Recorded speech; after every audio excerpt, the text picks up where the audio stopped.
ओम गण गणपते नमः। वक्रतुंड महाकाय सूर्यकोटि समप्रभा निर्विघ्नं कुरु मे देवा सर्वकार्येषु सर्वदा। बोलिए गणेश जी महाराज की जय। आइए आज के वीडियो में हम पौष मास महात्म्य में श्री गणेश पुराण में राजा सोमकांत के पूर्व जन्म का वृतांत भृगु द्वारा वर्णन इस कथा का श्रवण करेंगे। अभी तक की कथा में हमने राजा सोमकांत के कुष्ठी होने पर वह मुनि के आश्रम जाते हैं और मुनि द्वारा इस कष्ट का उपाय पूछते हैं। उसी कथा का हम आगे श्रवण करेंगे। बोले गणेश जी महाराज की जय।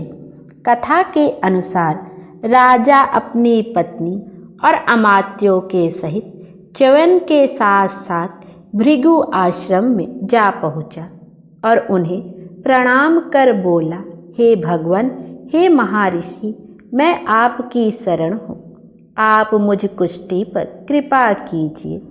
महर्षि बोले, राजन, यह तुम्हारे किसी पूर्व जन्मकृत पाप का ही उदय हो गया है। इसका उपाय मैं विचार करके बताऊंगा।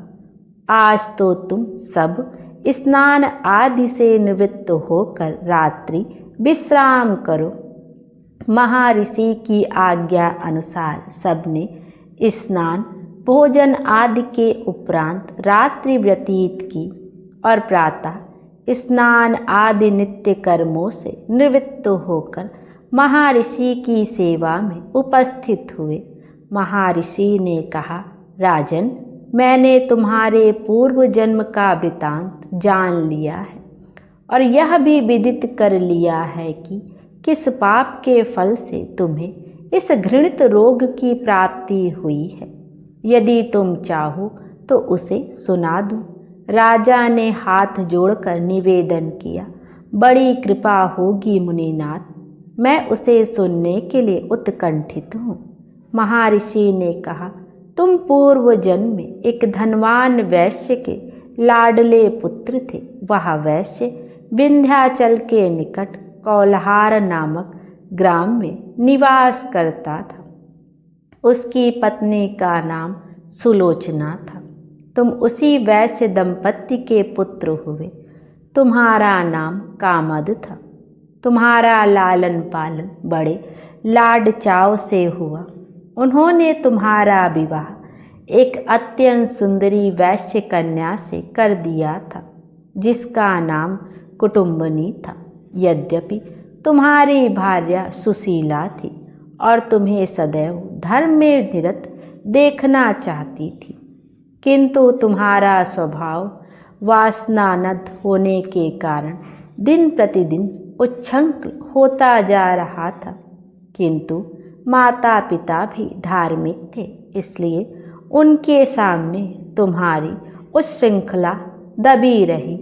परंतु माता पिता की मृत्यु के बाद तुम निरकुंस हो गए और अपनी पत्नी की बात भी नहीं मानते थे।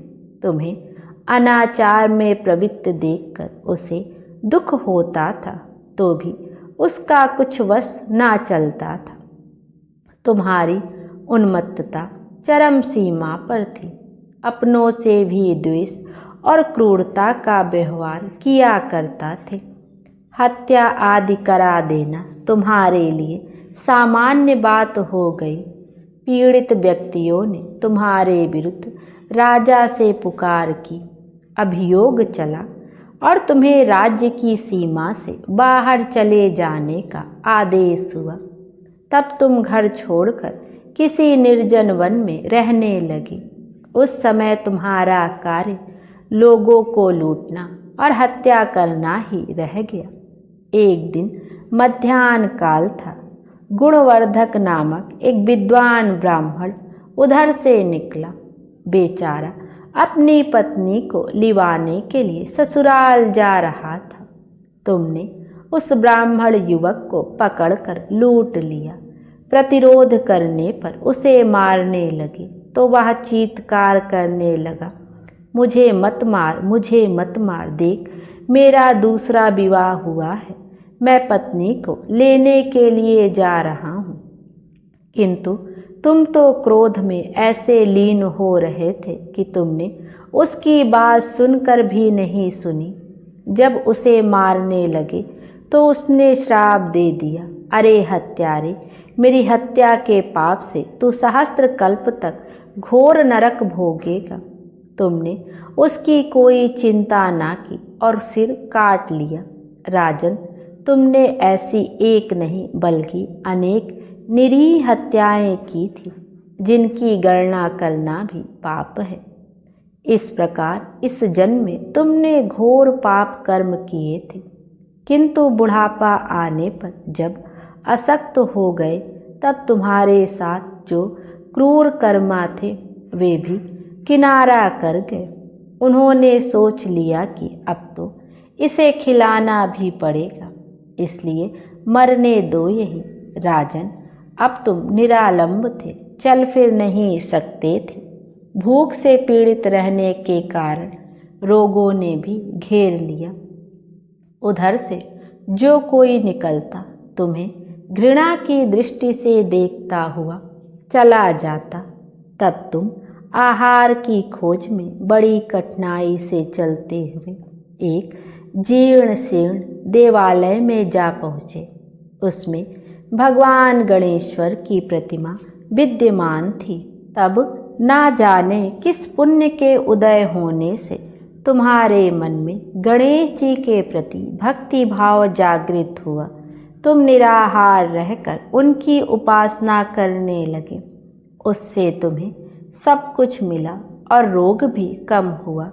राजन, तुमने अपने साथियों की दृष्टि बचाकर बहुत सा धन एक स्थान पर गाड़ दिया था। अब तुमने उस धन को उस देवालय के जीर्ण उद्धार में लगाने का निश्चय किया। शिल्पी बुलाकर उस मंदिर को सुंदर और भव्य बनवा दिया। इस कारण कुख्याति सुख्याति में बदलने लगी। फिर यथा समय तुम्हारी मृत्यु हुई। यमदूतों ने पकड़कर तुम्हें यमराज के समक्ष उपस्थित किया। यमराज तुमसे बोले, जीव, तुमने पाप और पुण्य दोनों ही किए हैं और दोनों को ही भोग तुम्हें भोगना है, किंतु पहले पाप का फल भोगना चाहते हो या पुण्य का? इसके उत्तर में तुमने प्रथम अपने पुण्य कर्मों के भोग की इच्छा प्रकट की, इसलिए उन्होंने तुम्हें राजकुल में जन्म लेने के लिए भेज दिया। पूर्व जन्म में तुमने भगवान गणाध्यक्ष का सुंदर एवं भव्य मंदिर बनवाया था, इसलिए तुम्हें सुंदर देह की प्राप्ति हुई। यह कहकर महर्षि भृगु कुछ रुके, क्योंकि उन्होंने देखा कि राजा को इस वृतांत पर शंका हो रही है। तभी महर्षि के शरीर में असंख्य विकराल पक्षी उत्पन्न होकर राजा की ओर झपटे। उनकी चोंच बड़ी तीक्ष्ण थी, जिससे वे राजा के शरीर को नोच नोच कर खाने लगे। उसके कारण उत्पन्न असहा पीड़ा से व्याकुल हुए राजा ने महर्षि के समक्ष हाथ जोड़कर निवेदन किया, प्रभु, आपका आश्रम तो समस्त दोष देश आदि से परे है और यहाँ मैं आपकी शरण में बैठा हूँ, तब यह पक्षी मुझे अकारण ही क्यों पीड़ित कर रहे हैं? हे मुनिनाथ, इनसे मेरी रक्षा कीजिए।